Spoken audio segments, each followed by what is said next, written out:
بحیثیت بہن کے جو تصور ذہن میں ابھرتا ہے وہ درد آشنائی ہے. بہن کا کیئرنگ ہونا، بہن کا دکھ درد شیئر کرنا، یہ وہ چیزیں جو بہن کا تصور آتا ہی انسان کے ذہن میں خود بخود آتی ہیں.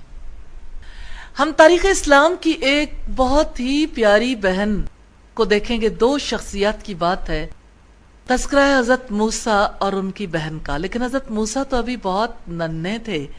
جس دور کا واقعہ میں آپ کے سامنے رکھنے لگی ہوں، جب ابھی پیدا ہوئے تھے اور فرعون لڑکوں کو قتل کروا دیتا تھا، ماں نے اللہ کی وحی کی وجہ سے بچے کو صندوق میں بند کر کے بہا دیا تھا.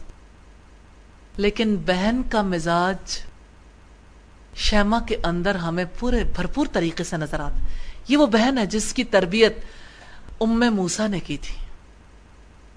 اس کا تذکرہ قرآن حکیم میں ملتا ہے، استمشی اختک، جب تیری بہن چل رہی تھی.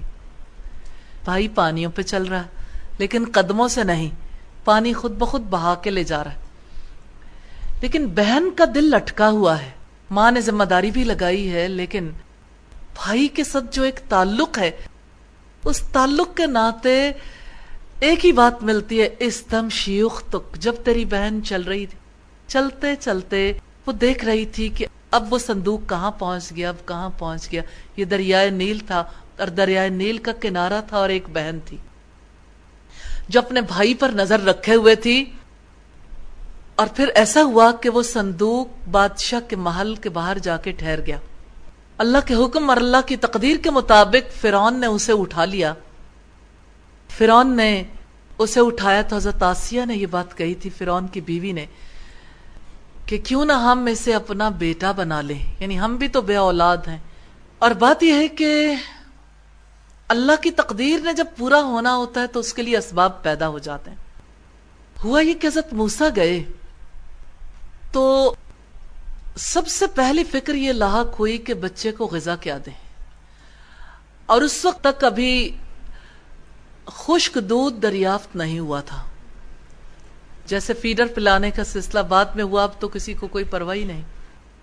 لیکن اس دور میں فرعون نے یہ اہتمام کرنے کی کوشش کی تھی کہ ایسی خواتین کو بلا لیا جائے جو اس بچے کو دودھ پلا دیں. ہر عورت یہ چاہتی تھی کہ بادشاہ کا بیٹا میری گودی میں آئے. اس موقع پر یہ ننھی بچی بھی پہنچ گئی، 10-12 سال کی بچی تھی. جا کے کہنے لگی، فَتَقُولُ هَلْ أَدُلُّكُمْ عَلَىٰ مَن يَكْفُلُهُ، کہنے لگی کیا میں تمہاری رہنمائی کروں اس کی طرف جو بہت اچھے طریقے سے اس کی پرورش کرے. فَرَجَعْنَاكَ إِلَىٰ أُمِّكَ كَيْ تَقَرَّ عَيْنُهَا وَلَا تَحْزَنَ، کہتے کہ پھر ہم نے تجھے تیری ماں کی طرف لوٹا دیا تاکہ اس کی آنکھیں ٹھنڈی رہیں اور وہ غم نہ کرے. تو یہاں اصل بات حضرت موسیٰ کی بہن کے حوالے سے یہ ہے کہ استمشی اختک، کہ وہ اپنے بھائی کے ساتھ ساتھ چل رہی تھی. اصل میں ہوا یہ تھا کہ جب ام موسیٰ کے دل میں اللہ تعالیٰ نے الہام کیا کہ اس بچے کو صندوق میں ڈال کر بہا دو، تو ساتھ ہی یہ الہام بھی تھا کہ تابوت کی نگرانی بہن کرتی رہے گی. اس سے ایک اور بات بھی سامنے آتی ہے کہ اللہ تعالیٰ بہن کا یہ کردار پسند کرتے ہیں. اس لیے ماں نے بیٹی سے کہا ذرا دیکھتی رہنا یہ کہاں جا کر کنارے لگتا ہے. اور جب کنارے جا کے لگا تو فرعون کے کارندے ایک ایک دودھ پلانے والی عورت کو لے کر آئے. حضرت موسیٰ نے جیسے قسم کھا رکھی تھی کسی کا دودھ نہیں پئیں گے، یہ بھی اللہ کی تقدیر.